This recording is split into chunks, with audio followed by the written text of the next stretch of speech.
আর কত কষ্ট করবে আমার জন্য বলো? আমার জন্য মাটি ধন সম্পত্তি সবকিছু বেচে ফেলেছো, এখন আর কি করতে চাও? ওকে তো আমার বাঁচাইতে হবে, যেভাবে হোক। আমি তো আরো ছাড়া বাঁচবো না, ওকে আমার বাঁচাইতে হবে, যত কষ্টই হোক আমি ওকে বাঁচাবোই। আমার স্বামী আমার জন্য কত কিছু করে ফেলেছে, আর সবকিছু ধন সম্পত্তি বিক্রি করে দিয়েছে।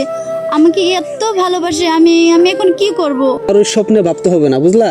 আমি বেঁচে আছি, আমি তোমাকে বেঁচে রাখবো। তুমি টেনশন করবে না, একদম টেনশন করবে না। তুমি সব বলবো। দাদা দাদা, কি হয়েছে রে? টাকা দাও তো, টাকা লাগবে। তুই কিছু বুঝিস না, তুই তো অনেক বড় হয়ে গেছিস রে। বৌদি করো জানতো, তোর বৌদি হারতে পারে, তোর বৌদির অনেক অসুখ, তুই বুঝিস না? এরকম অসুস্থ অনেক দিন ধরে হয়ে আছে। টাকা দাও। টাকা কোথায় পাবো? সেটা আমি জানি কোথায় পাবে টাকা। তোর টাকাতে লাগে, তোর বউকে টাকাতে লাগে, আমি কোথায় পাবো বল? টাকা দাও, টাকা দাও। আমার দাদা, আমি তোমার এই বাহানা সাহানা শুনতে চাই না, আমাকে টাকা দাও, আমার টাকা লাগবে। তোমার ডেলি ডেলি তোমার এই বৌদির অসুখ, অমুক হয়েছে তমুক হয়েছে, টাকা দিতে হবে, তুমি টাকা দাও আমাকে, এখন টাকা দিবে। ভাই, আপনি এমন কেন করছেন? আপনার ভাই আপনাদের জন্য কত কিছু না করছে বলেন। আমার জন্য মাটি জমিন সবকিছু বেচে ফেলেছে। আপনার জন্য করেছে, আমাদের জন্য করেছে, আপনার জন্য করেছে। যত টাকা কামে সব তো আপনার পাশে যায়। দেখ, কেন আপনার তুই কথা বউ বলবি আমাকে বলবি, আছে? আমার বউকে একটা কথা উল্টা পাল্টা বলবি না। বৌদি মরে গেলে তো সব ঝামেলা শেষ হয়ে যায়। তুই আমার বউর বিষয় একটা উল্টা পাল্টা কথা কবি না, আমি বলে দিলাম তোকে। তোর একবার জিবিল একবার ছিঁড়ে ফেলবো একদম। তুই একটা উল্টা পাল্টা কথা কবি না, আমার বউকে আমি কি করবো না করবি এটা আমি বুঝবো। তুই একটা কথা কবি না, না কেটে দিলাম। একদম চুপ, একটা কথা বলি না। চলো তো, চলো। আমাকে টাকা দিতে হবে, নয় তোমাকে বাড়ি থেকে বার করবো আমি, দেখবা তোমার বউকে না আমি গলা টিপে মেরে ফেলবো একদম।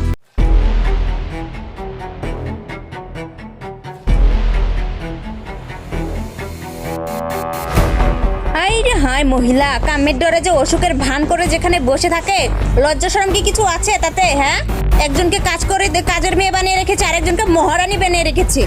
আমিও কাজ করবো না আজকে থেকে, অত আমার দরকার পড়ে রয়নি। আমি কোনো ভাবচাপ কিছু করছি না, জানো? তোমার ভাই তো কত কষ্ট করছে তোমাদের জন্য, তোমাদেরকেও টাকা দিয়েছে, আর তোমার স্বামীকেও দিচ্ছে। আমাকে চিকিৎসা করার জন্য কত না কষ্ট করছে তোমার দাদা। তুমি ওই বাড়ির বউ, আমি ওই বাড়ির বউ, আমি কোনো চাকরাই না যে সব কাজ আমার একাই করতে হবে। আজকে থেকে তোমারও সমান সমান কাম করতে হবে, তা না হলে একবার এই বাড়ির থেকে বের করে দেবো। মনে রেখো, অসুখের ভান করে নাটক করলে কাম হবে না। ওই যে দেখো, তোমাদের মহারানী কি রকম করে ফুলের মতো বসে রয়েছে, তার তো কোনো কাজ কাম নেই, সব কাজ খালি আমার একাই করতে হবে। তার মানে আমি এবারে চাকরানি। দাদা বউকে মাথায় করে নিয়ে নাচছে, আমি কি করবো এখন বলো? আমি তোমার ব্যাগ খাবো না, দেখো নিও। আমি এত কাজ একলা একলা করতে পারবো না। দাদা তাহলে কিছু বলা যায়? আমার যে মুখের ফাউন্ডেশন ফুরে গিয়েছে, এটা কে এনে দেবে? আমি এত কিছু জানি না। দাদা পয়সা দিচ্ছে না, বউয়ের গোলামি করছে। এখানে এসে বসে রয়েছে কেন? বসে থাকবো না, আমি তাহলে শুয়ে থাকবো? বাড়িতে যে আমার শোয়ার কোনো ইয়ে আছে, জায়গা আছে? সব টাইমে কাম করতে হবে আমার। শোনো, রাগারাগি করে কিচ্ছু হবে না। দাদাকে যদি বাড়ি থেকে বার করতে পারি, বৌদিকে মেরে ফেলতে পারি। তখন দাদা আমাদের টাকাও দিবে। হাতির মতো পিন্ডা, তাকে মারা যাবে? সেটা আমি বুঝবো, দাদাকে বার করার ব্যবস্থা করো তুমি আগে। কিভাবে বাইর করবো? দেখাছো কোনো বুদ্ধি শুদ্ধি করে দাদাকে বাড়ি থেকে বার করানো যায় নাকি? তাহলে তুমি বলবে যে এখানে কাম করার বহুত টাকা দিবে, সেখানে কাম করতে গেলে ভাবিকে ভালো করতে পারবে, সেখান থেকে মানে লোক দেখাবে যে টাকা পাবে অনেক। তার হে তো এমনি বলছি যে তোমাকে আমি যে কোনো মূল্যে বাঁচাবো, তো এই কথা বলে তাকে পাঠানো যাবে, তারপর আমরা যা করার করে নিই। ঠিক আছে, চলো। তোকে আমি অনুরোধ করে কইছি, আমার 1 লাখ টাকা তুই যে ফেলে হোক আমাকে দিবি। তোর বৌদিকে বাঁচিতে হবে। দাদা ফোন রাখো তো। কেন, কি হয়েছে? ফোন রাখো। ছোট ভাই তুই দাঁড়া, তোকে অল্প পরে ফোন করছি। হ্যাঁ, ফোন রাখো তুমি। কি হয়েছে শোনো, বল। আমি রাগ করে আমি তুমি বলেছি বৌদিকে।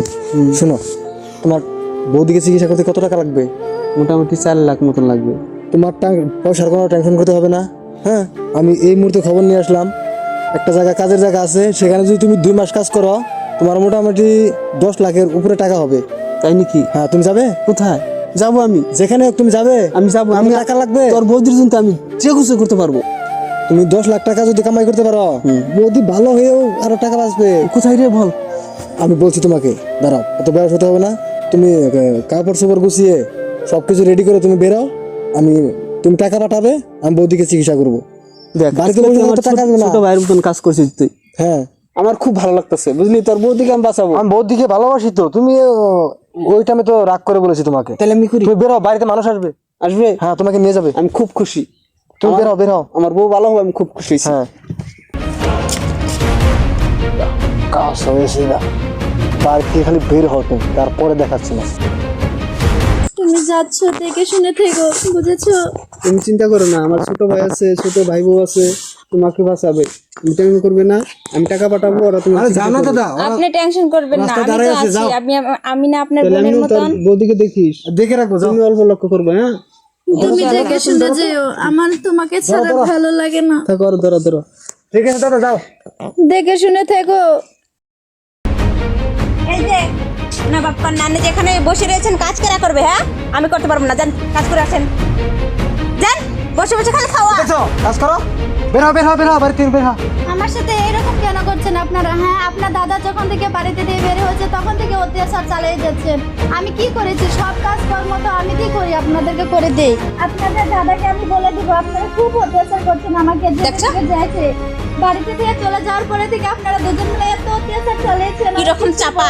কিছু বলতে পারছি না। দাদাকে বলে দিবে, বাড়ি থেকে বার করে দাও, বার করো, বাড়ি থেকে বার করো, বার করো।